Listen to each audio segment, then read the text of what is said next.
If Kelly's face looks familiar, it might be from this encounter with President Clinton in 1993 at a town meeting in Chicago.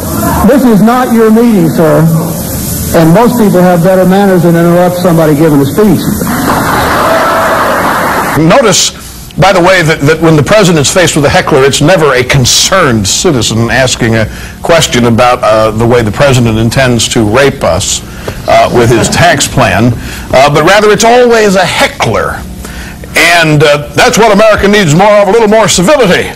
Yeah, like the way Robert Bork was treated, and the way Clarence Thomas was treated, Mr. Clinton, a little bit more civility. So that's what happened. Sure enough, I went home, and I was actually watching World News Tonight with Peter Jennings. And let me tell you, he was a very dapper anchor man with the pocket handkerchief and the pinky ring, and he was, they were showing some of that footage from the town hall meeting, and there I was asking that question, and I thought, you know what, that's great. I asked the question that the media wasn't going to ask. But that was not the end of it.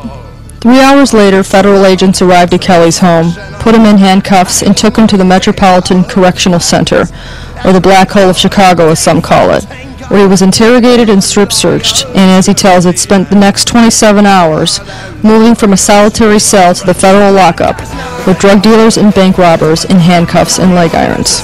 And let me tell you something. Every young man should spend at least one night in jail. You will learn the value of freedom.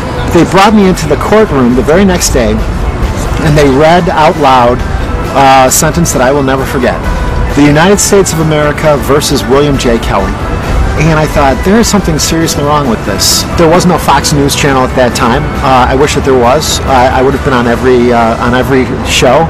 But there was other conservative media, the National Review in particular, stood up for me, and I'll never forget that.